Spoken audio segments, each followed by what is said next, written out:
again, and if you could do an introduction to camera. Okay. Introduce yourself. Hi, I'm Andy Cook, bit of a petrol head for Ferraris, and today I think we're going to have a chat about them. Andy, thank you very much for joining us. I want to talk about this Dino behind us. Talk to me about this particular car. Okay, so this was actually bought by a UK buyer in 1972. And it was imported into the UK from Italy. It lasted in the UK, I think it had 2 or 3 owners, and it was then sold to a Belgian buyer who was an entrepreneur. He exported it to Belgium. He did a restoration. I've got some documents and some pictures. It looks like it was a restoration for the engine and the bodywork, and then put it into a museum which he owned. And that was then open to the public, but something happened to the owner. I know he passed away, and it was then sold as a collection, and that was in 2012, and it was then re-imported to the UK by a dealer, and he began a restoration, and that's where I stumbled across it. It was during the early spring, and I was driving through Bushy, and there was this half-restored Dino sitting on the side of the road, and there was these legs of an engineer hanging out from underneath. And I asked him, this is a Dino? This is a Dino. Yeah, it's great, isn't it? Why are you restoring it at the side of the road, outside? It was like, whoa. I found out who was owning it and what was going on, and I made him an offer. I got a guy with a lorry and literally boxes of bits, because this thing was halfway through its restoration. It was only when I bought the bag of bits that I then started to research it. And that's what really brought the whole thing alive for me. The whole story of why is it called a Dino, and why, Ferrari, anyone who knew Ferrari up to the 60s would say, no, they got huge engines in the front. And yet the Dino is a mid-engine and V6, something quite different.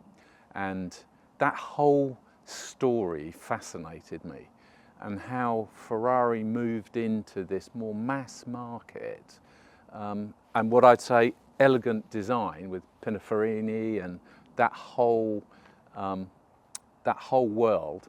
So yes, I then became a bit of a nut for finding out everything I possibly could. So I could have done a quick, hasty restoration, but I really wanted to pull it apart and make sure everything was authentic.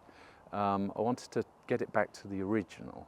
I then started visiting various different companies that had done Dino restorations, and I ended up with Barkaways, and they are real specialists in every single detail. And so I commissioned Barkaway to begin the restoration, and I went 100% on everything. So the budget, the budget didn't hang in there as a budget anymore. No regrets. It was no regrets. No, because I can now look at it and say there isn't anything wrong with it in terms of a restoration. Yes. What's it like to drive? Well, if you're used to a modern car with power steering, power brakes and wing mirrors, then it can be a bit of a pig, actually. But it compensates itself for the wonderful smell, the aroma and the noise. And just the beauty of it. I think we get spoilt with the technologies of cars these days. And so just trying to do a 3-point turn in a Dino, it employs all the muscles in your upper body just to get it back in the right space. And of course, with no wing mirrors, it's not so easy. So if you want to go shopping and park it in Tesco's, it's a disaster. It's a joy to own, I think is the best way to describe it. Do you have any particular highlights through your ownership?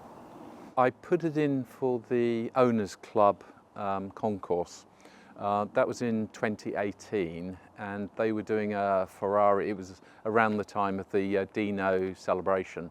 So I actually won the top award, and then we got invited to the Salon Privé, and I was encouraged to think that I might actually win the world award.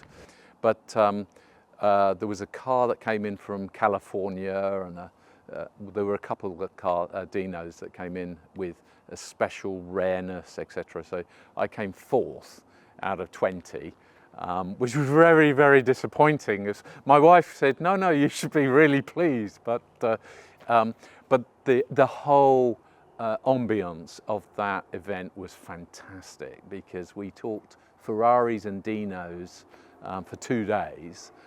Do you think you could ever bring yourself to sell it? No, I'm not a car investor. I've never made any money out of cars, and I'm not interested in that. I own cars because I have a passion for them. Just finally, I'm going to ask the question. Is it a proper Ferrari?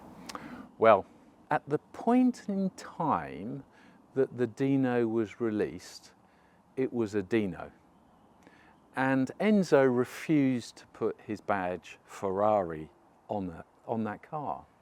But if you look at cars today, the Ferraris today, this is the DNA of today's Ferrari. And so absolutely, it's the beginning of a new story for Ferrari. So I would say it is a Ferrari, absolutely, but it's probably the most Ferrari that any car could possibly be. Andy, thank you very much for joining us. It's been a pleasure.